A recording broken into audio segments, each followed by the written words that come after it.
Muy buenas noches.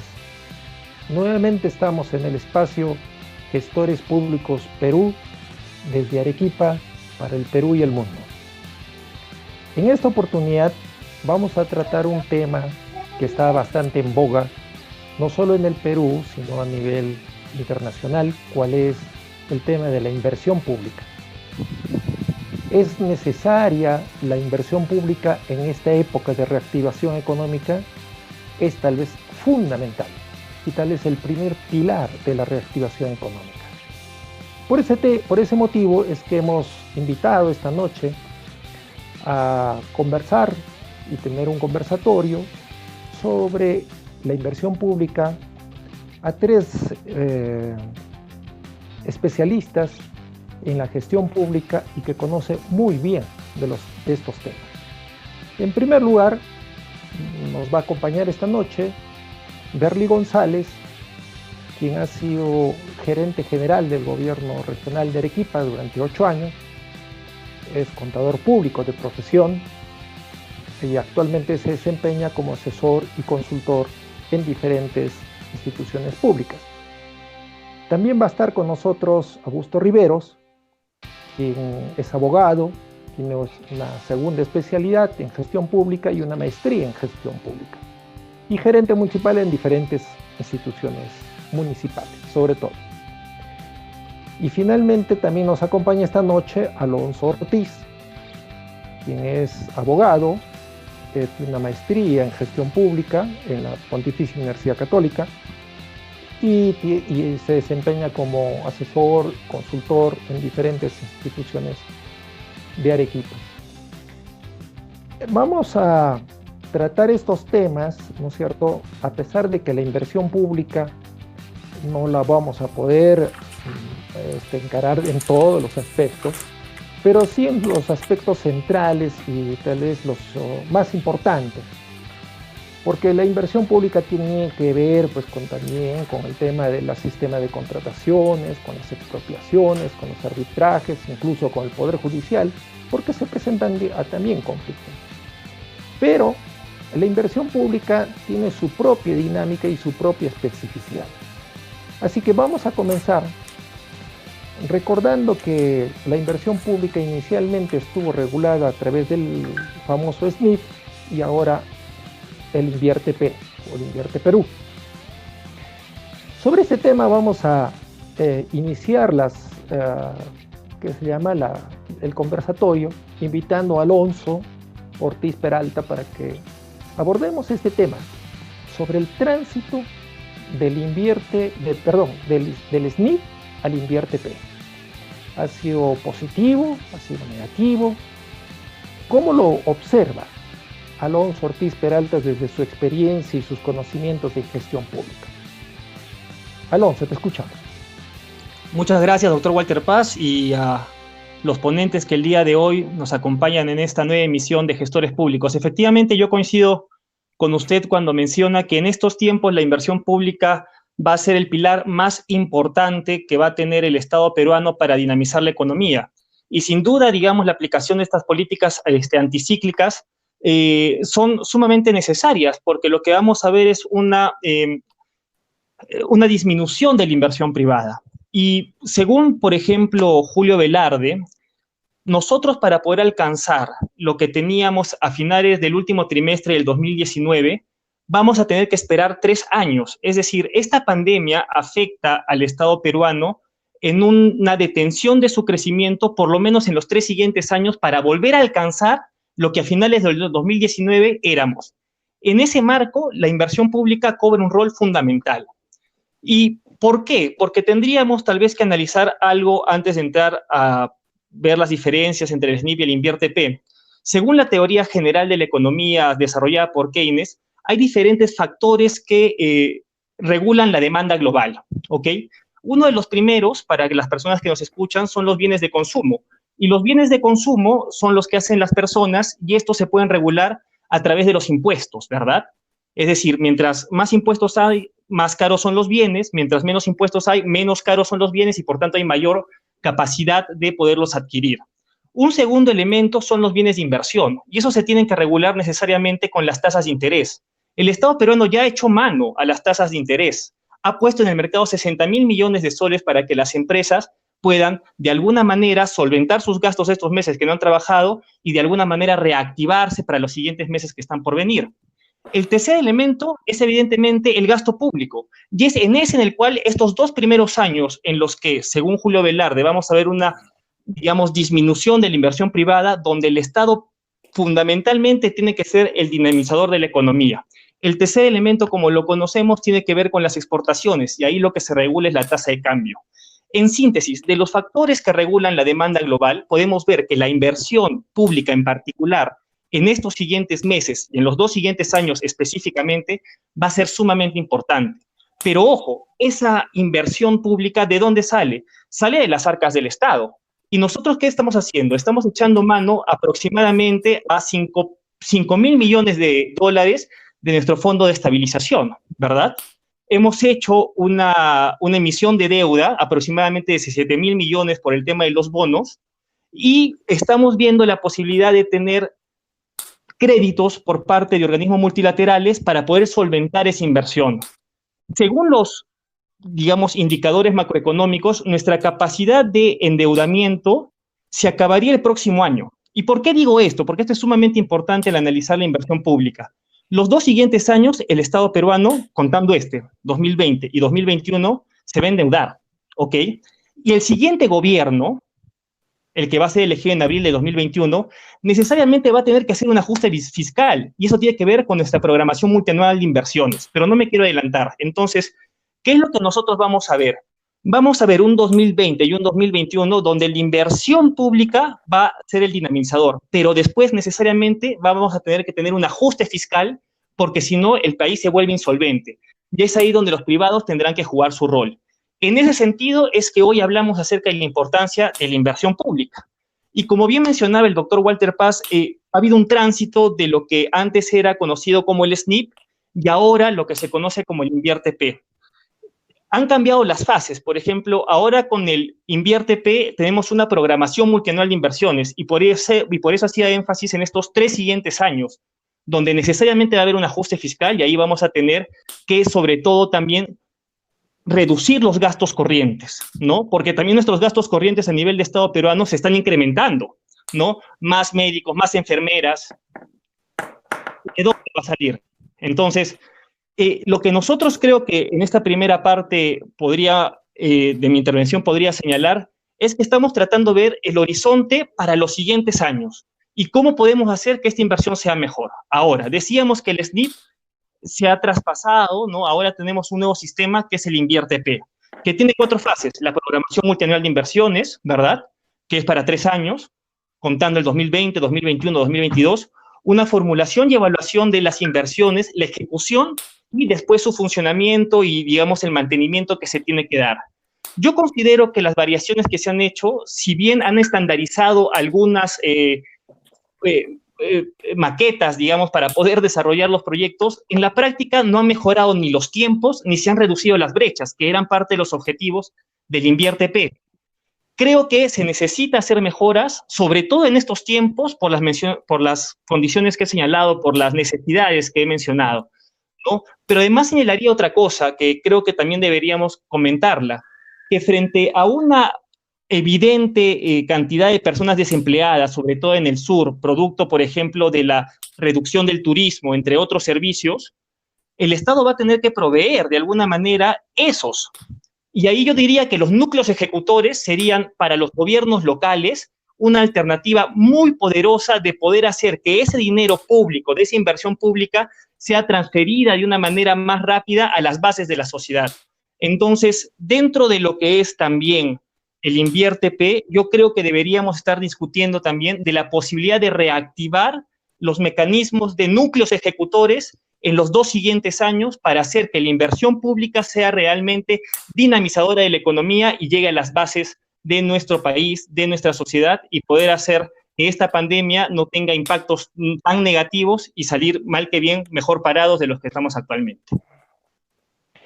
Entonces, lo que necesitamos es la dinamización de la ejecución de la inversión pública en esa línea.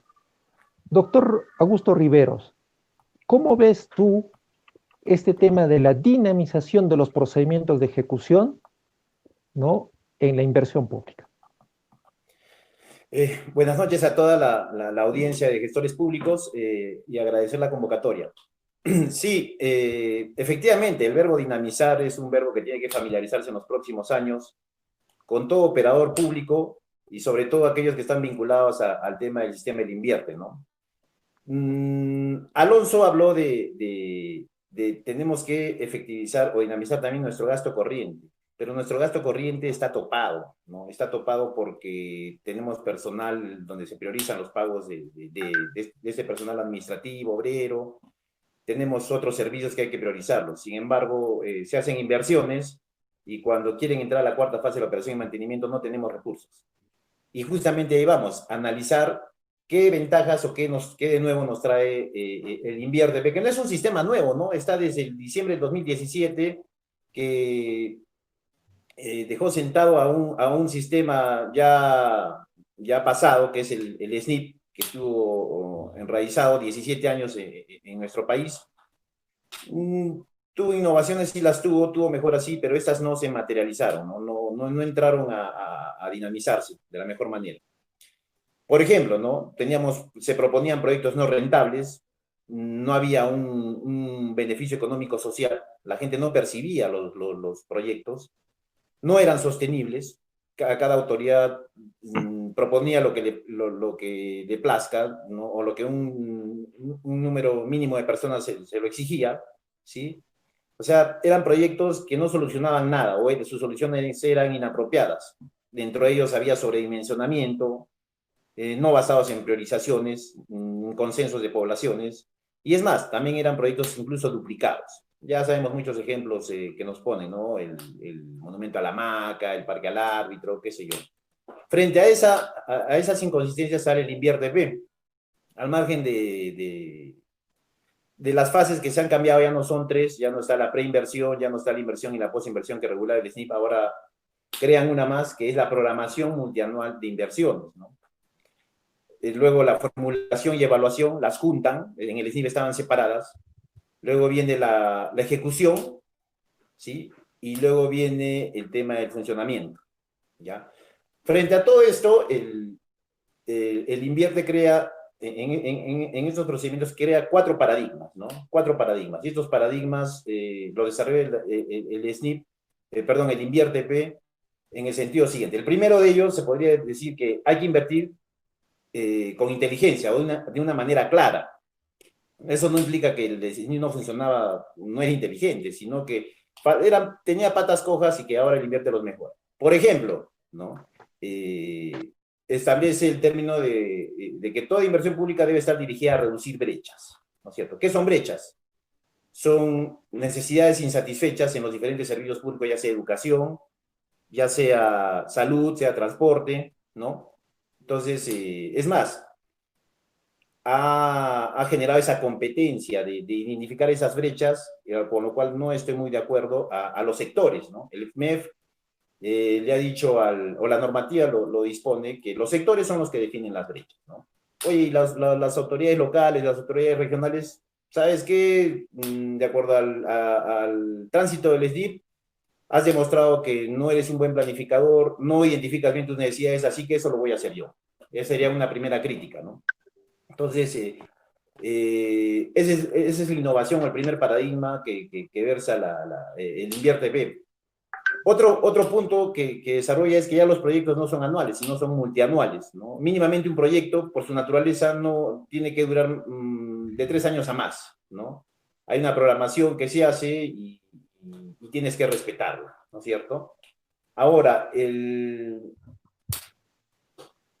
resultado de este análisis de brechas concluye en una cartera de proyectos, ¿no? Y así como hay esa crítica que los sectores son los que determinan cuáles son las brechas, la autoridad de turno, gobierno local o gobierno regional, de cierta manera, a través de este banco de brechas o esta cartera de proyectos, decide qué es lo que va a ejecutar primero, ¿no? O sea, ya en el tema de la brecha de educación inicial, hay 5 colegios que tienen demanda en ese servicio insatisfecho.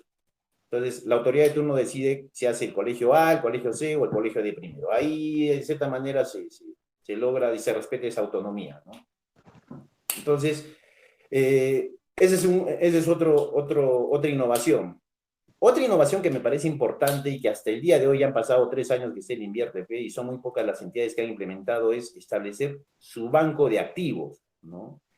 ¿Qué implica eso? Que el funcionario encargado, o servidor encargado de la programación multianual, lo primero que debe hacer es elaborar su banco de activos estratégicos. ¿Qué implica eso?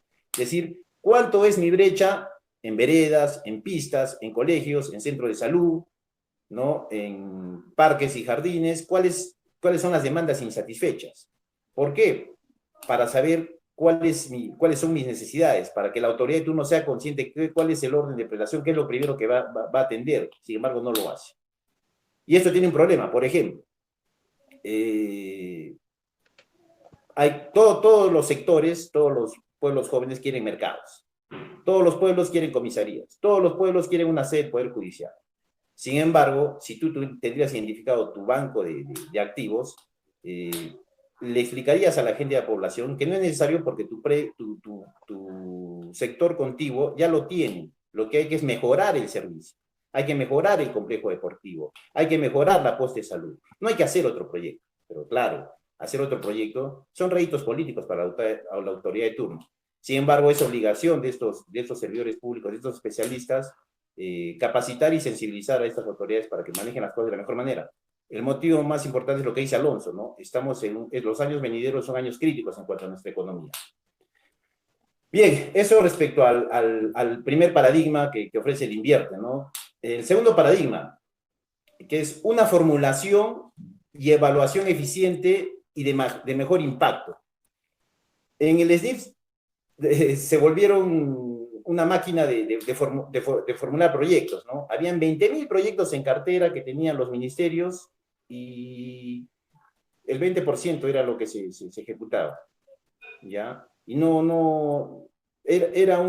era distraer esfuerzos de hacer tantos proyectos. En Chile, por ejemplo, hacían 5.000. Acá en Perú teníamos 20.000 con el SNIP.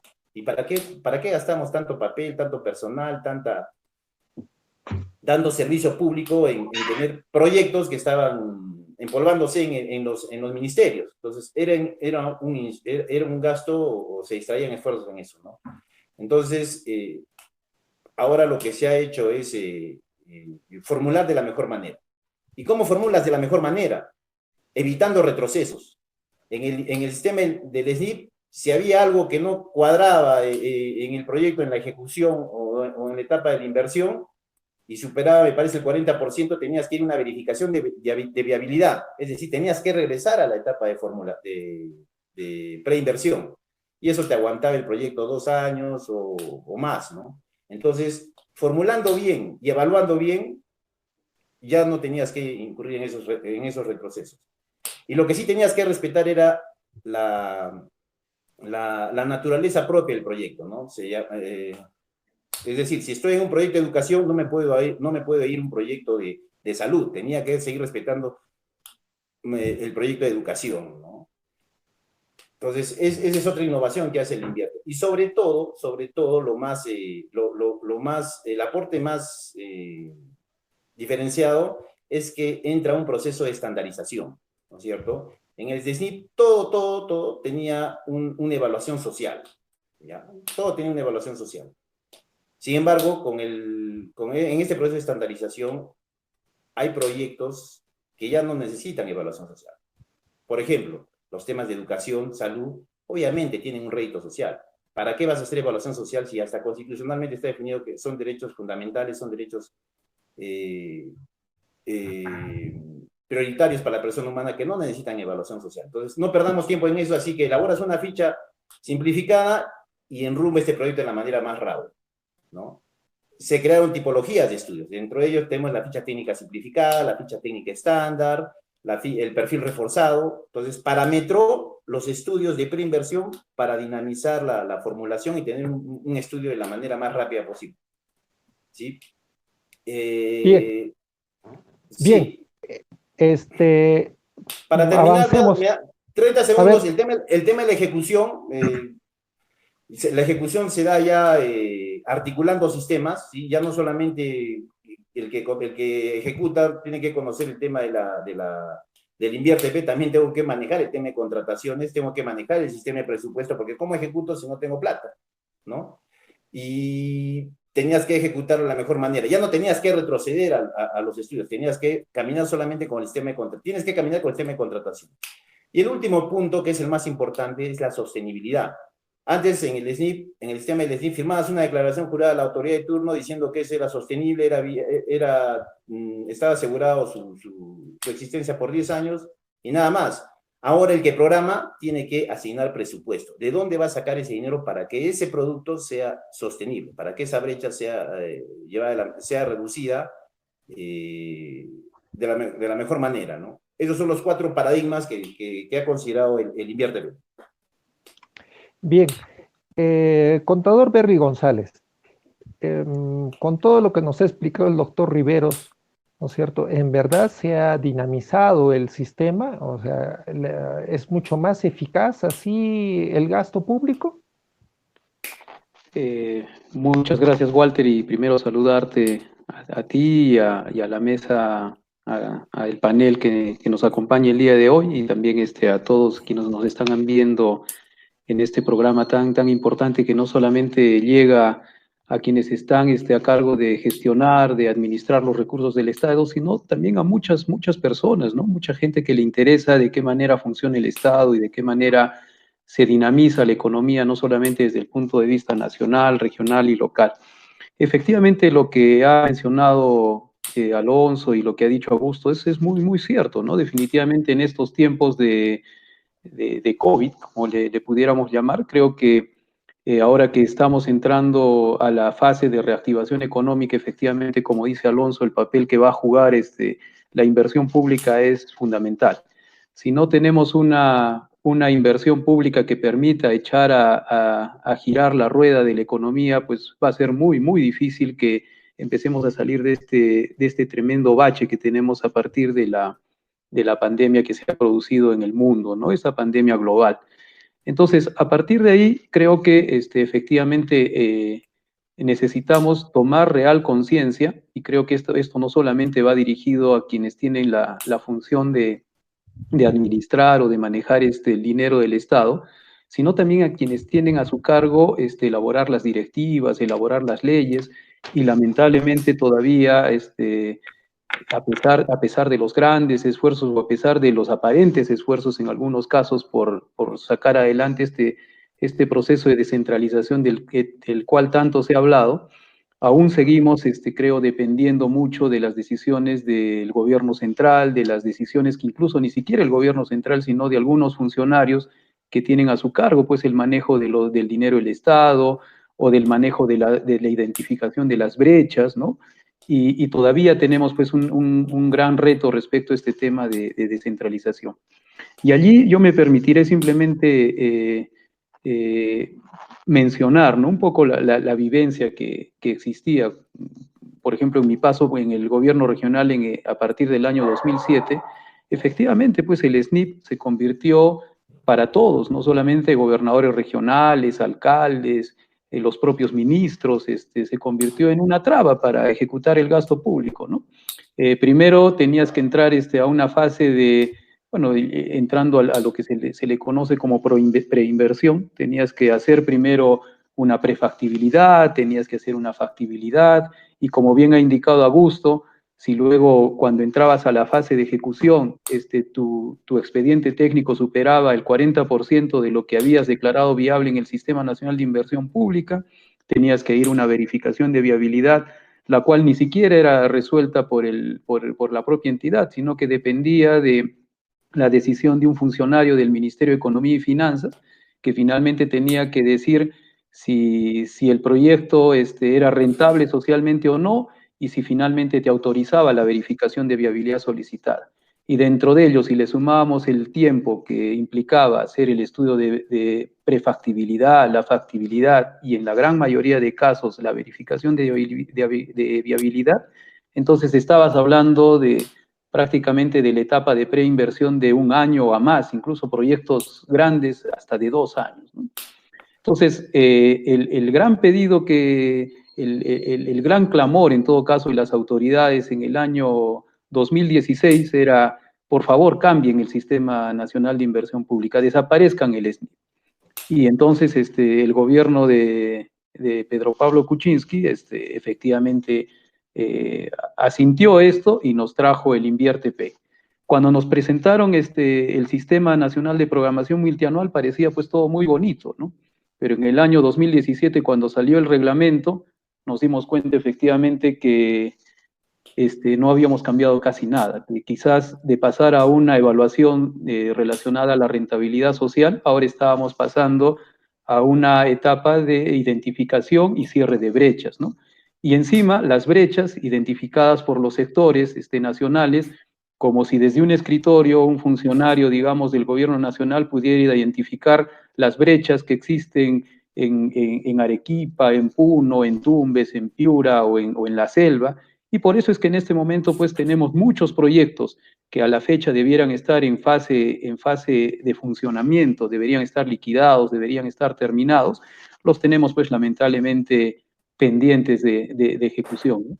Entonces yo creo que en estos tiempos difíciles en los que estamos tratando de impulsar la reactivación económica del país, es impostergable que se faciliten todos estos sistemas para que efectivamente, por los mecanismos que correspondan, podamos, quienes tenemos que ver con el sector público, poder efectivamente hacer un trabajo adecuado y efectivamente hacer caminar la rueda de la economía y poder sacar adelante pues, la economía de nuestro país.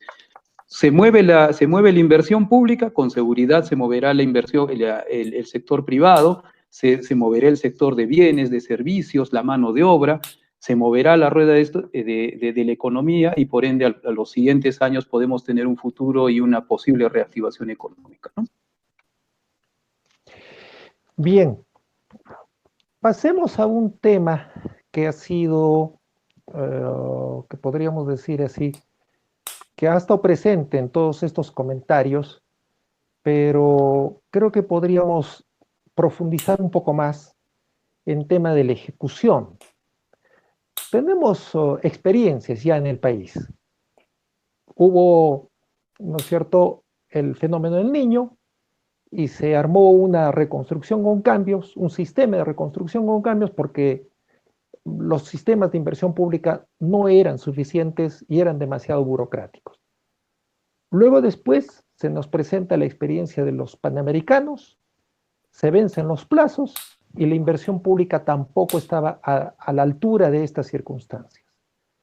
¿Cómo ven ustedes estas experiencias puntuales o qué experiencias ustedes han visto en su práctica de gestión pública para optimizar esto? Porque suena muy bien todo lo que hemos hablado, pero en la ejecución me parece que está uno de los nudos centrales para atender esa reflexión que ha hecho el contador Berly González sobre la necesidad de que mejoremos el gasto, ¿no? Y prácticamente todos han coincidido en ello.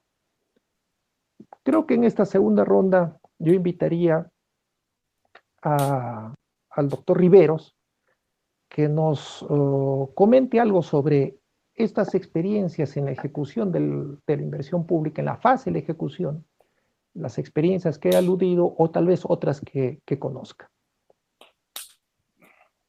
Lo escuchamos, doctor.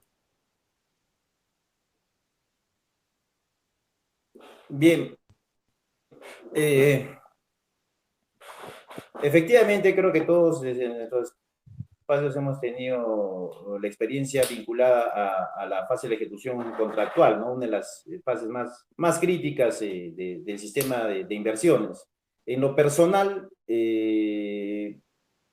bueno, como actualmente vengo desarrollándome laboralmente en el gobierno regional, se miran muchos casos, obras de reconstrucción con cambios. En gobiernos locales no se mira mucho esto. Y la verdad es el mismo diagnóstico, ¿no? Se reducen los plazos de 10 a 5 días, pero sigue el paquidermo, ¿no?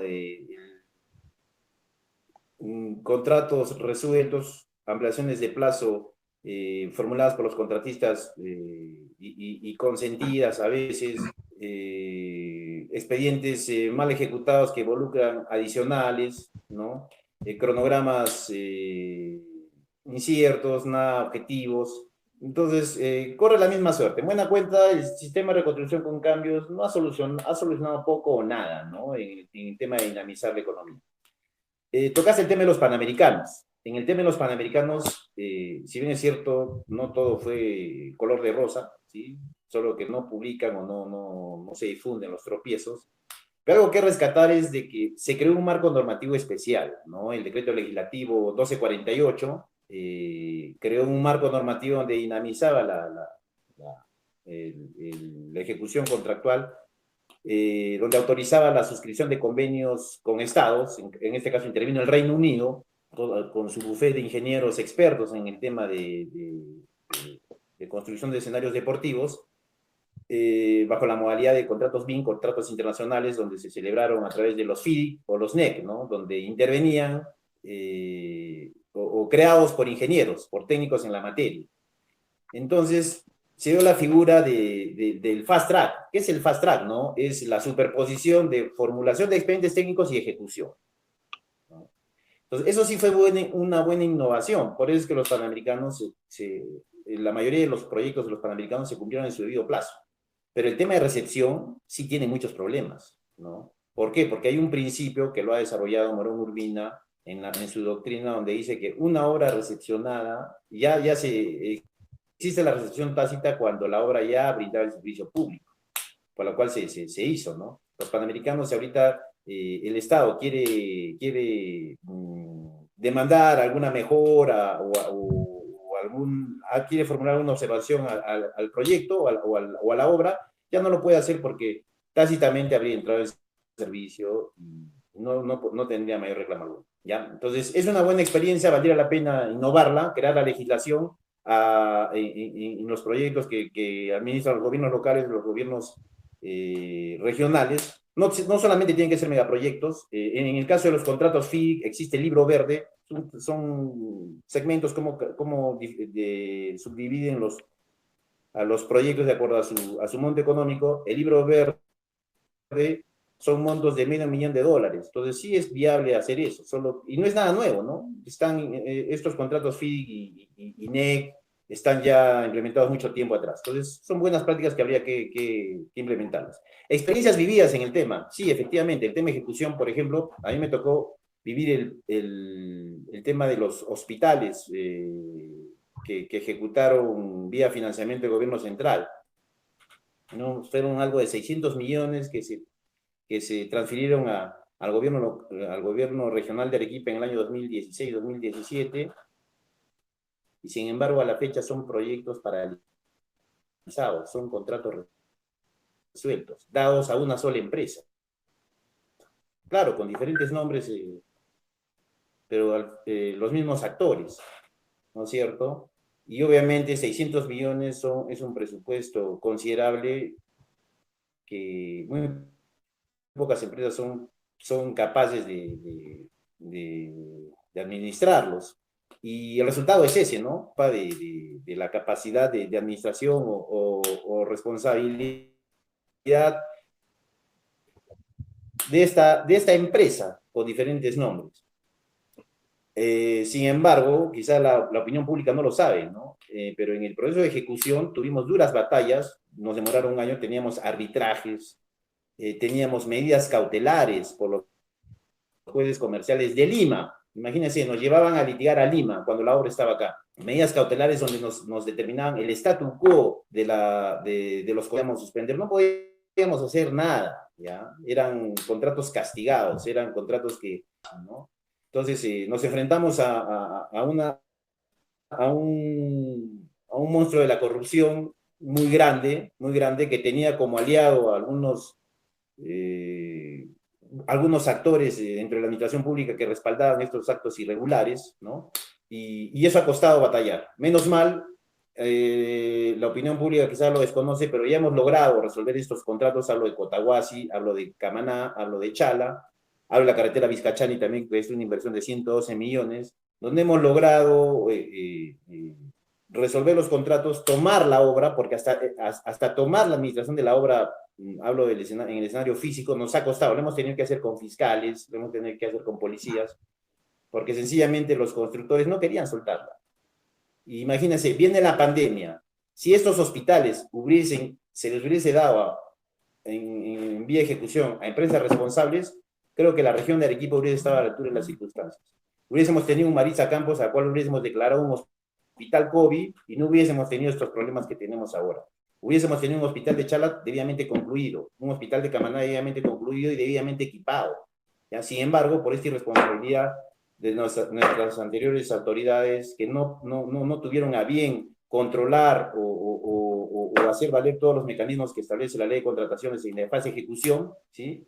No hubiésemos llegado a este grado crítico en cuanto a la atención del servicio de salud, ¿no? Entonces, en la fase de ejecución hay que mejorar muchas cosas, pero hay que actuar con la absoluta objetividad, con toda la exégesis de la norma, ¿sí? Si bien es cierto, la norma de contrataciones, el doctor Walter, tú más que nadie sabes que no te da lugar a mayores interpretaciones sistemáticas, la aplicas tal cual, parece que se olvidaron de aplicarla en estos contratos, ¿no?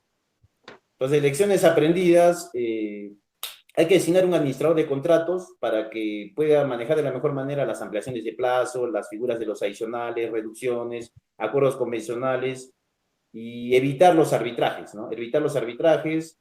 Ahora ya está en vigencia la Junta de Resolución de Disputas, donde vas ejecutando y pones tu tribunal para que te acompañe en la obra. Entonces, todo se resuelve ahí.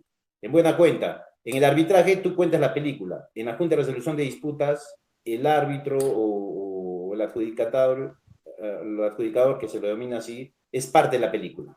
Hay que innovar estos nuevos mecanismos que da la norma para cumplir en su debido plazo, en su debido momento, y que este servicio sea atendido de la mejor manera, sobre todo el de salud. Eso de mi parte, doctor. Bien. Contador Berly González, el doctor Riveros nos ha contado una experiencia interesante.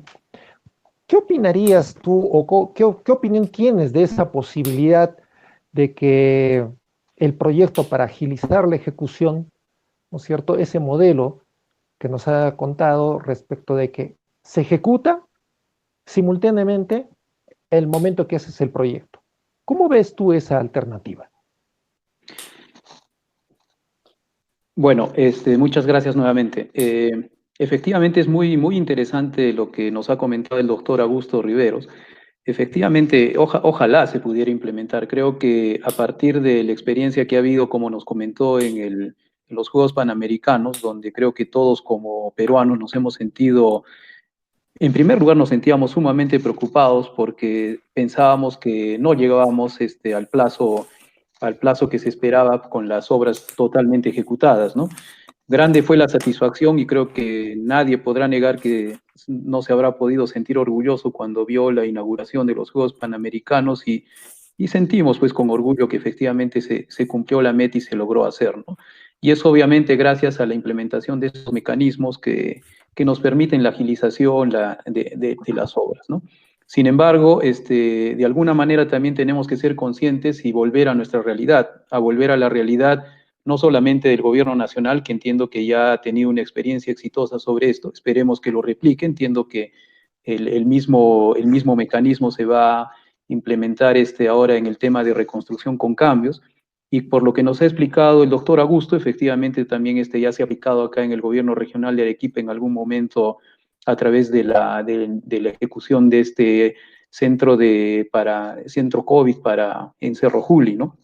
Entonces yo creo que efectivamente es una buena experiencia, pero lo que necesitamos ahora es que esto se convierta efectivamente y no tengamos las mismas experiencias que hemos tenido respecto a cómo fue el tránsito de no tener SNIP a tener SNIP, cómo fue luego de tener SNIP a pasar al Invierte-P, y esperemos que no sea nuevamente una tortura este nuevo paso. Esperemos que nuestro Congreso de la República, nuestro gobierno entienda que efectivamente estas son decisiones que se tienen que tomar muy rápidamente, y esto tiene que ir muy de la mano, no solamente con la toma de decisiones y la implementación, digamos, legal de todo esto, sino también con algo que a mí me parece fundamental, ¿no? Y es el tema de los recursos humanos. Yo permanentemente he visto cómo cada vez que hay elecciones nacionales, elecciones regionales o elecciones de gobiernos locales, tenemos ya prácticamente un aparato en funcionamiento y de pronto viene una nueva autoridad y te cambia absolutamente nuevamente todo el aparato y tenemos nuevamente un equipo de funcionarios que tienen que pasar el primer año empapándose de las nuevas estrategias, de los nuevos mecanismos, de los proyectos que quedaron pendientes, de los que están en marcha, de los que están por iniciarse, de la implementación de este plan de gobierno y no notamos una continuidad. Yo creo que si no establecemos de una vez por todas una agenda de desarrollo, en este caso para Arequipa, ya que estamos en este momento hablando de experiencias propias, efectivamente probablemente cada 4 años que cambie la gestión regional o cambien las gestiones municipales, vamos a estar hablando de una nueva agenda de proyectos, de un nuevo paquete de obras, y obviamente con nuevos gestores públicos, con nuevas personas que de repente van a tomar un tiempo importante en tomar conocimiento de esto y llevarlo adelante. Entonces yo creo que por un lado debe ir de la mano este tipo de experiencias exitosas que nos ha comentado el doctor Augusto, además con este grupo humano que tiene que estar permanentemente capacitado, que tiene que estar permanentemente adiestrado para llevar adelante estas y otras experiencias.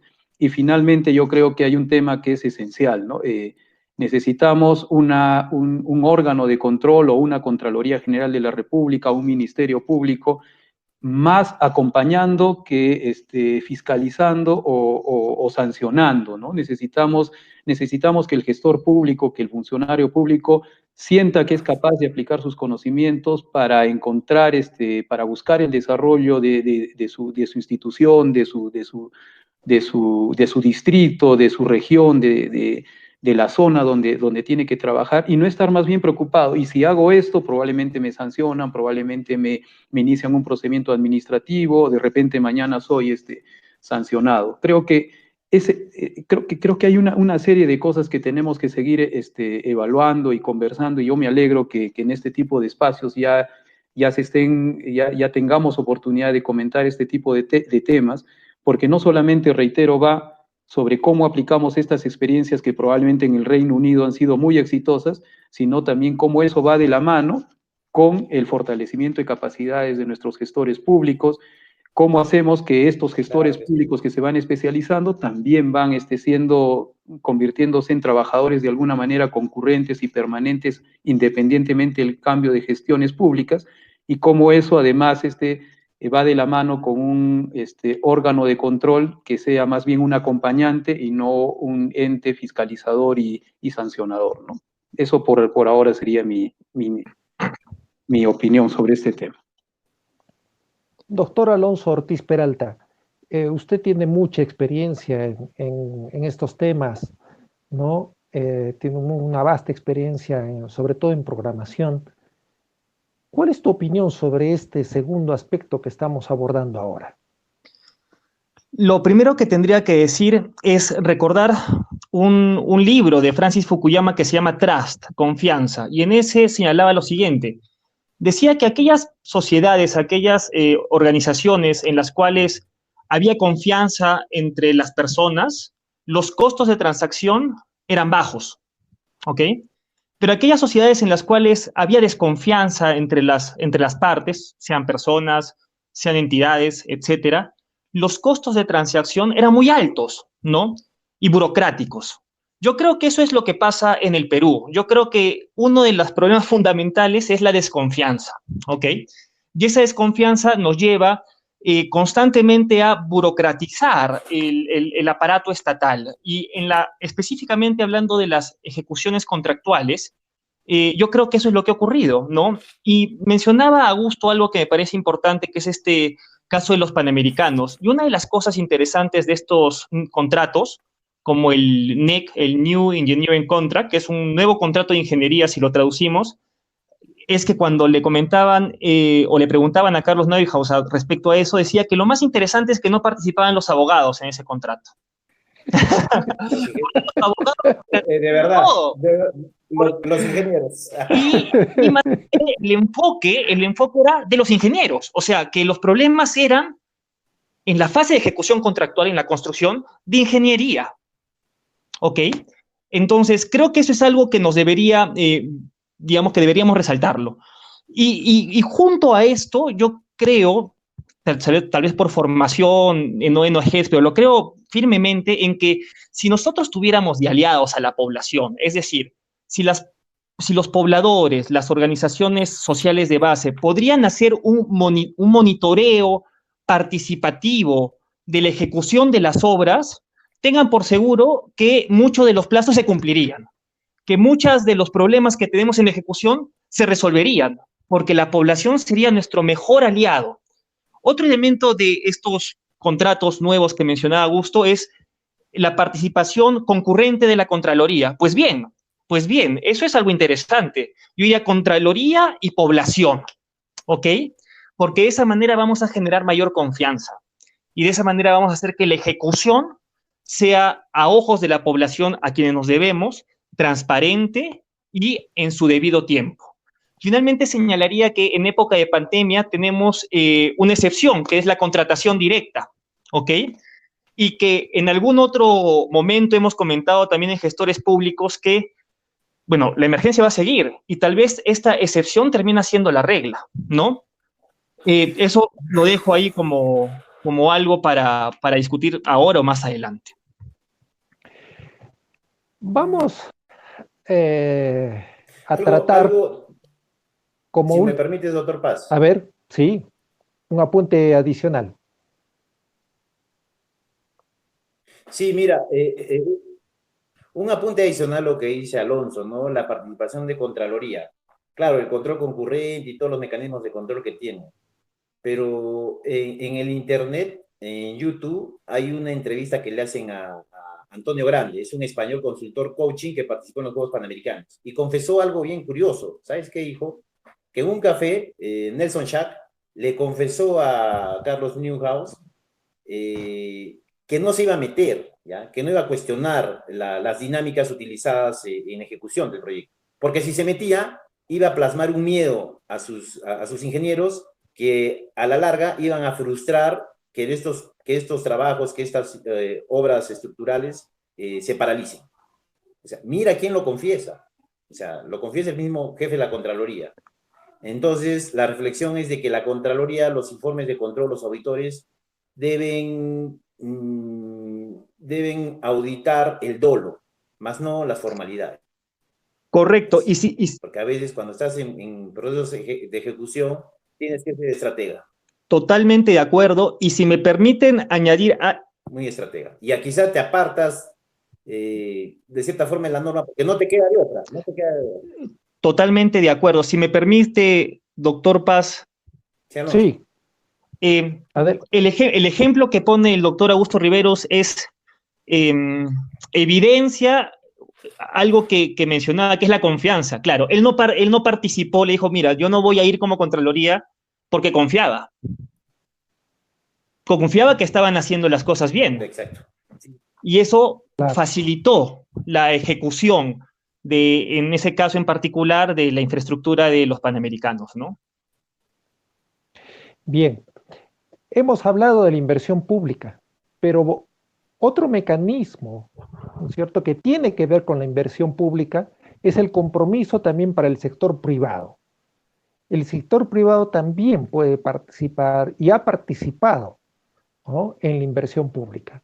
Y me refiero a lo que se conoce como obras por impuestos. Ese es otro mecanismo que ayuda también a obtener resultados muy importantes para el desarrollo local y regional. Yo le pediría su opinión a Berly González, sobre todo por la experiencia que tiene en este aspecto y haber participado, me parece, uno de los proyectos más importantes a nivel nacional de inversión pública que está en Arequipa.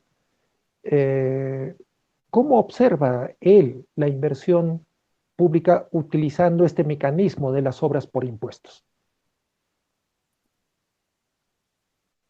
Doctor Berly. Su audio, doctor Berli. Ok, disculpe. Nuevamente agradeciendo el pase. Bueno, este mecanismo de obra por impuestos a mí me parece que independientemente de las buenas propuestas que se han dado a conocer el día de hoy y la experiencia que ha tenido el doctor Augusto Rivero, efectivamente yo sigo pensando que este mecanismo de obras por impuestos sigue siendo una solución a la ejecución de estos proyectos que por su envergadura y por la falta de recursos disponibles que tienen en este momento esencialmente las entidades de los gobiernos subnacionales como las municipalidades esencialmente que a veces tienen pocos recursos o los propios gobiernos regionales, efectivamente se pueden hacer realidad. Y si hacemos se hacen los esfuerzos suficientes en estos tiempos de COVID, en los que sabemos que, como se dijo al inicio, la inversión pública va a ser sumamente importante para echar a andar la economía del país, efectivamente esto se puede convertir en un mecanismo interesante. ¿Por qué? Porque aquí participa la entidad privada, una empresa privada, ¿no? Que en lugar de pagarle sus impuestos a la SUNAT, en este caso en efectivo, y que todas las empresas tienen la obligación de hacerlo, pues ejecuta proyectos priorizados por las entidades públicas y con sus recursos la entidad privada puede ejecutarlos y luego el Estado le emite unos bonos y con dichos certificados ellos pagan sus impuestos, ¿no? En eso consiste simplemente el mecanismo de obras por impuestos. Este mecanismo, por ejemplo, como un dato estadístico, entre el año 2012 y julio y la fecha, tenemos prácticamente alrededor de casi 5.000 millones de proyectos ejecutados a nivel nacional. Sin embargo, tenemos que hacer mucho más, porque en el mes de febrero pasado, el Ministerio de Economía y Finanzas ha publicado los nuevos topes que tienen las entidades, tanto los gobiernos regionales, los gobiernos locales y también las universidades, para ejecutar obras por impuestos. Ya hay una disponibilidad de prácticamente 12.000 millones de soles para ejecutar proyectos bajo este mecanismo. Entonces, yo creo que independientemente de lo que se ha comentado anteriormente, creo que valdría la pena echar una mirada a este mecanismo. Y allí yo creo que la mejor manera de explicarlo es contando un poquito algunas experiencias vividas, ¿no? Como bien dijo el doctor Paz, efectivamente, en el tiempo que yo me desempeñé como gerente general y trabajé en el gobierno regional entre el año 2007 y el 2014, se ejecutó este proyecto, pues el puente Chilina, ¿no? Que todos lo conocemos, que todos los arequipeños ya lo vemos en pleno funcionamiento. Claro, está lleno de algunas opiniones que a veces no se ajustan necesariamente a la verdad, pero sí creo que es necesario hacer algunas precisiones. Y dentro de ello creo que es necesario especificar que para que esto funcione tenemos que separar las obligaciones que tiene la empresa privada con las obligaciones que tiene el Estado. Dentro de las obligaciones de la empresa privada, el convenio se suscribió, el proyecto estaba previsto para ser ejecutado en 18 meses por un monto de 268 millones de soles y el proyecto se ejecutó en los 18 meses previstos. Claro, muchos dirán, pero la obra duró mucho más. Sí, pues, y efectivamente es donde vienen a tallar un poco las obligaciones del Estado, y no por una cuestión de ineficiencia del gobierno regional, sino porque nuevamente entramos al tema de la necesidad de facilitar las normas existentes en el Estado. Por ejemplo, uno de los grandes temas que en este momento inclusive está discutiéndose en el órgano jurisdiccional es el tema, por ejemplo, de las compras directas, el tema de la adquisición de predios, ¿no? Y me detendré, por ejemplo, brevemente en el tema de la adquisición de predios. En este momento, la normativa que tenemos para la adquisición de predios, para la ejecución de proyectos de inversión pública o de inversión privada también, porque también existen de inversión privada, es que la normativa solo nos permite o la ejecución o la adquisición del predio previa tasación previa tasación realizada y aprobada por el Ministerio de Vivienda, y que luego esa tasación muchas veces no refleja la expectativa que tiene el propietario del predio, no refleja la vocación que tiene el terreno. ¿Y qué termina ocurriendo? El propietario dice, no te lo vendo, así que no llegamos a un acuerdo, nos tenemos que ir al lado expropiatorio, y en el lado expropiatorio podemos llegar de repente a un arbitraje, podemos llegar finalmente a un proceso judicial, y mientras tanto el proyecto público-privado totalmente paralizado. Entonces yo creo que ahí hay que echar una mirada para facilitar la ejecución de los proyectos, ya sea públicos o privados, y facilitar esta normativa relacionada a la adquisición de los predios necesarios para la ejecución de proyectos públicos. Y por otro lado, tenemos el tema de la ley de contrataciones, que creo que en algún momento también en este importante programa se ha tocado. Y bueno, yo creo que ya es tiempo también, si queremos facilitar la inversión pública, tenemos que también echarle una mirada a qué está pasando con la ley de contrataciones. Y como decía Alonso, efectivamente, quizá este mecanismo que se está utilizando en este momento como resultado del estado de emergencia, en el que podemos hacer adquisiciones de manera directa, ¿no? Quizás se convierte en la regla, pero efectivamente hagamos que esta sea una regla donde compremos a precios adecuados, compremos en la cantidad y eficientemente, y podamos dotar en este caso a las entidades de los recursos, de los bienes, de los servicios necesarios para ejecutarse. Este mecanismo de obra por impuestos, reitero que creo que puede ser de la mayor importancia en estos tiempos para poder ejecutar aquellos proyectos que por falta de recursos no se pueden ejecutar, y creo que allí, por las cifras que he mencionado, creo que valdría la pena que el sector privado también le eche una mirada para que permita esto dinamizar la economía del país, ¿no? Doctor Alonso Ortiz, escuchamos su opinión sobre el tema.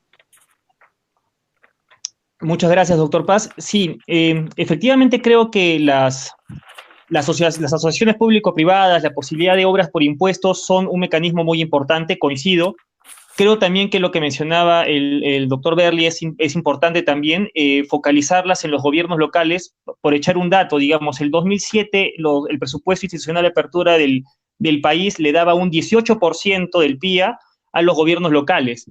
Al 2019 le da el 11,5%. Es decir, se ha reducido la cantidad de presupuesto que los gobiernos locales tenían. ¿Y cómo se puede suplir esa deficiencia? Pues bien, están las obras por impuestos, ¿no? Y yo considero que las empresas en general son importantes para el desarrollo del país. No podría dejar de decir que algunas veces, desde una perspectiva del marketing, hacen un abuso, ¿no? de su posicionamiento. Al final lo que están haciendo es adelantar un impuesto que ellos necesariamente iban a tener que pagar. Algo parecido al canon, ¿verdad? Ya que estamos llegando a personas que están más allá de la gestión pública, nunca está de más decir que el canon no es sino el 50% a la renta, ¿no? No nos hace ningún favor entregándonos el canon, ¿no? Y no es que sea un impuesto adicional, ¿no? Como no lo es tampoco la posibilidad de invertir a través de obras por impuestos, donde finalmente también los gobiernos, como bien se explicaba, luego tienen que reducir esa cantidad anualmente para poder pagarle, entre comillas, por ese adelanto que se dio al momento de ejecución de esa inversión. Entonces, yo creo que eso es bueno decirlo, ¿no? No para tener una carga valorativa negativa hacia las empresas, sino simplemente para que se conozcan las cosas como son, y que sin duda son unos aliados importantes del desarrollo del país. Los mecanismos por obra por impuestos han sido ejecutados en diferentes lugares. Acá bien se mencionaba, el puente chileno es uno de ellos, y es una gran infraestructura, una infraestructura estratégica que beneficia a la ciudad, y que sin duda fue gracias a esta asociación público-privada, ¿no? Entonces, yo creo, como se mencionaba, que es una alternativa importante, que hay que explorarla, y en particular, tomando en consideración esta reducción a los gobiernos locales del presupuesto destinado por el Estado peruano, se puedan focalizar en los distritos, ¿no? En las provincias en particular. Doctor Augusto Riveros, es su turno.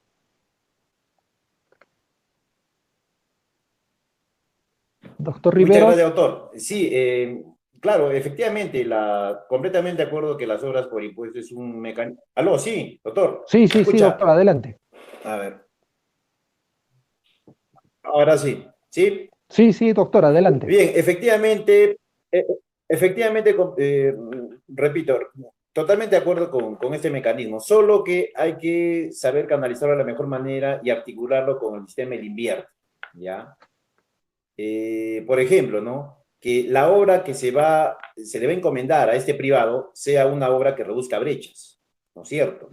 conforme a lo que ha planteado el Invierte. Por ejemplo, ¿no?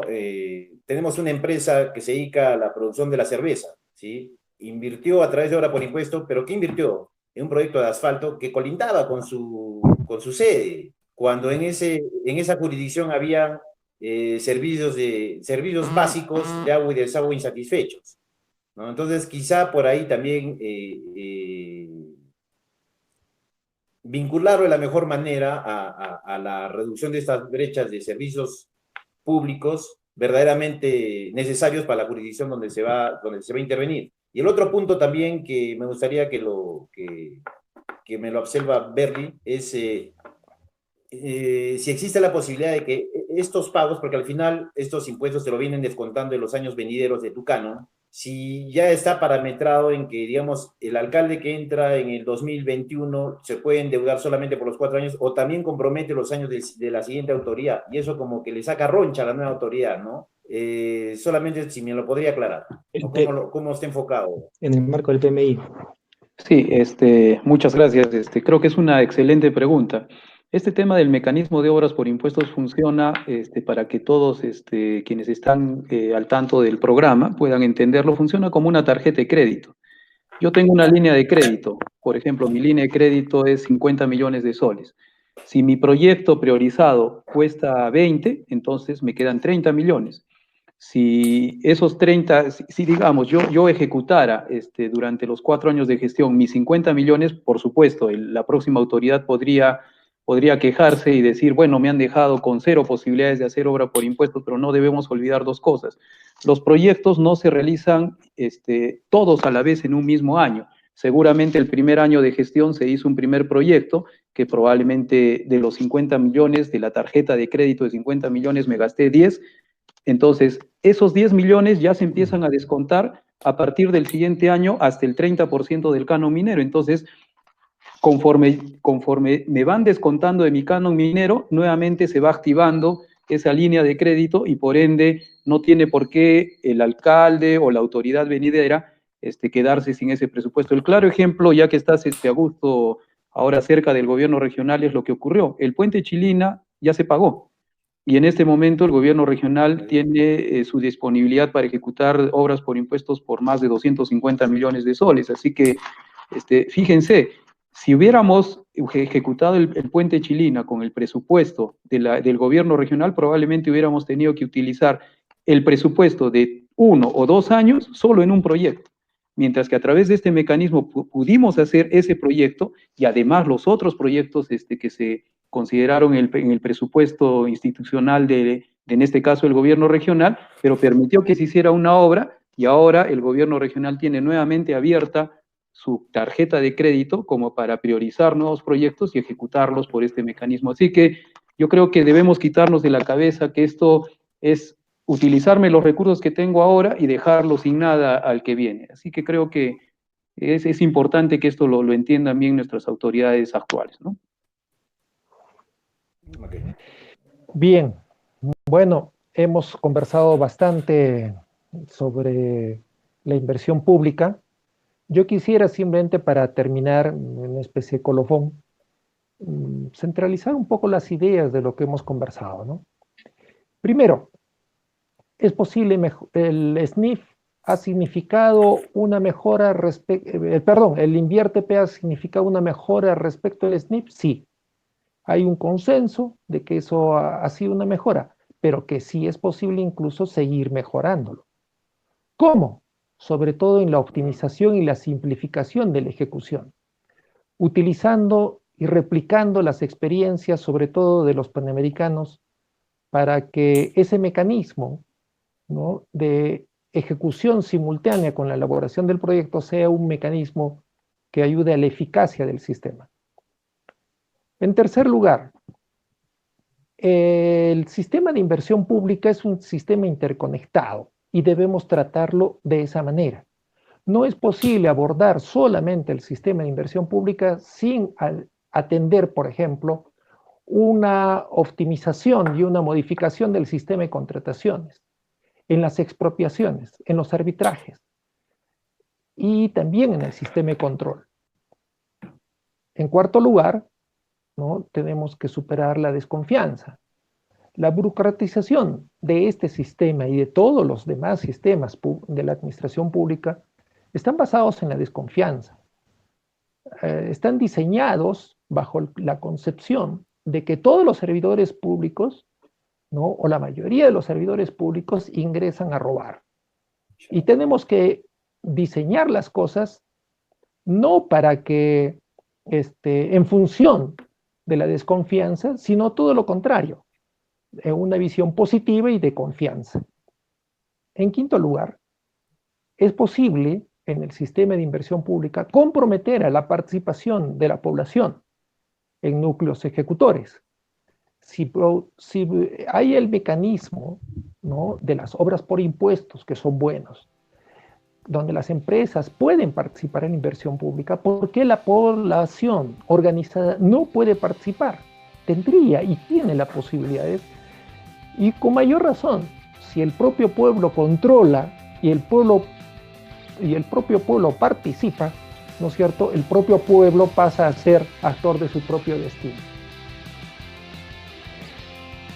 Y finalmente, es posible seguir promoviendo el desarrollo de esta alternativa de las, ¿no es cierto?, de la inversión pública a través de las obras por impuestos, ¿no? Y fortalecer, sobre todo, para que estas obras, ¿no es cierto?, atiendan los servicios básicos de la población, ¿no? Y tampoco se vean desnaturalizados, ¿no?, con algunas otras intenciones. Yo espero que más o menos sean las conclusiones y hagamos votos para que esta conversación que hemos tenido el día de hoy tenga un eco, ¿no es cierto?, en todos los que estamos comprometidos con la administración pública, para seguir reflexionando y sistematizando, ¿no?, nuestras experiencias en la búsqueda y en la construcción, como siempre lo hacemos, de un mundo mejor y de un Perú mejor. Bueno, por ahora, muchas gracias la atención a todos los que nos han acompañado, ¿no? Y será hasta la próxima semana, donde Gestores Públicos también traerá un nuevo tema que tiene que ver con la administración pública y finalmente también con los intereses públicos. Muchas gracias por su atención.